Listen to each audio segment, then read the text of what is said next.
Just think about this for a second. Japan is the world's third largest energy consumer. So the earthquake rocking that country, sending oil prices dropping because, think about it, for a while at least, Japan's sort of off the oil market. So that helped oil prices fall below $100 a barrel before rebounding a little bit.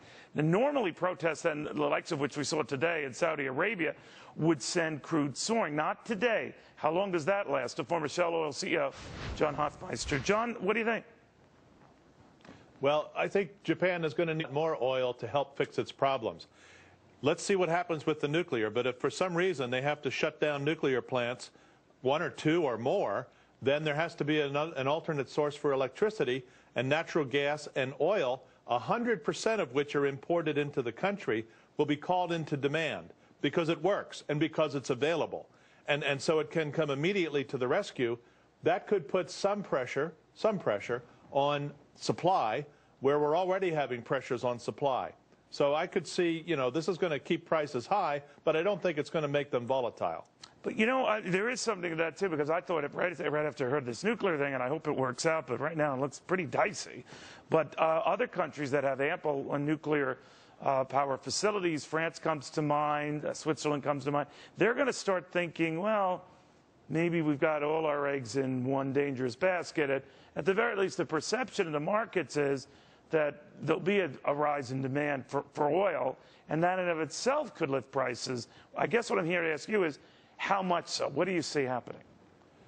Yeah, it depends on how much. I think that nuclear, to me, has demonstrated its safety throughout most of its history. But as we heard the speaker say, there's a 40-year-old plant here, and a lot of the earthquake coding that went on before, they learned from some of the issues that they faced. And I'm not sure, did anybody prepare for an 8.8, 8.9 magnitude quake?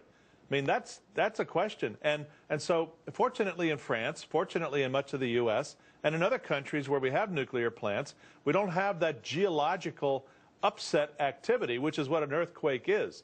And so I think it's where the earthquake-prone countries are located that they're going to have to really review how hardwired and how hardened are these facilities to withstand this kind of devastation.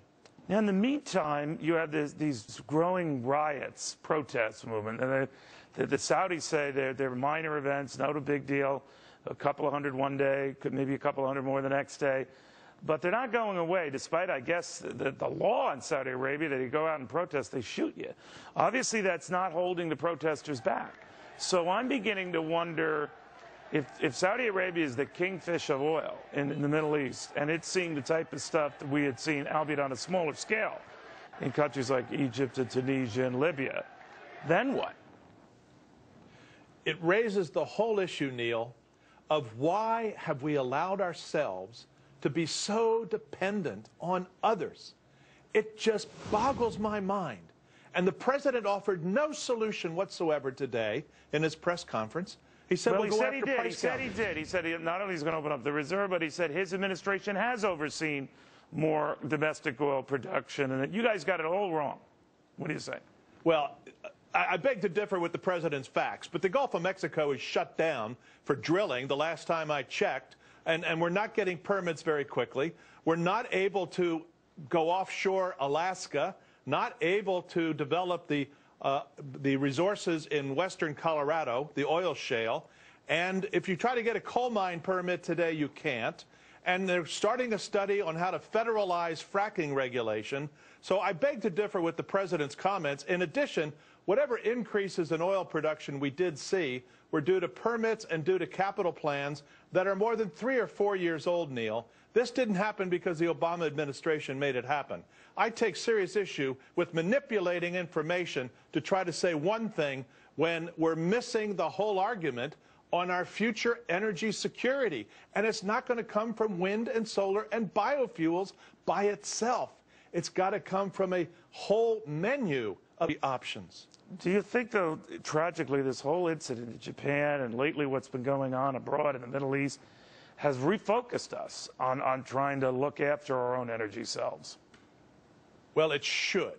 It should as a common sense reality check with who we are as a country, how resourceful we are, how much we can clean up dirty energy to use it for our future, secure our nuclear fuel safety regimes, and continue to, go after alternatives. I've never been against alternatives. It's a supplement, but it's not a replacement. So we should do everything we know how to do, the things we can afford to do, because we have the world's largest economy and the world's greatest lifestyle to protect here.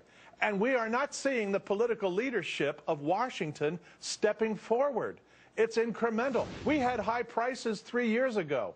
Nothing was done over that 3-year period to prevent what's happening now from happening again. And it's going to get worse, Neil. Wow. Well put, John. Well put. John Hofmeister, the former Shell Oil president. Guys, can we take a peek at this facility again outside Tokyo, this nuclear facility? I don't know if we still have those aerial images, but one thing remarkable to look at, if we could see it, we had it before, there are, we're told, a couple of hundred Japanese engineers and workers at that site. They know already that the radiation levels are 1,000 times what is acceptable. They know they are greatly endangering themselves trying to fix this, and they are doing that. The criticism at Chernobyl when it happened in Russia is that they were having trouble finding engineers to stick around and fix it when all but a meltdown was going on. In a country that is dealing with so much devastation, when people are selflessly doing that and risking killing themselves, say what you will of the Japanese, that, my friends,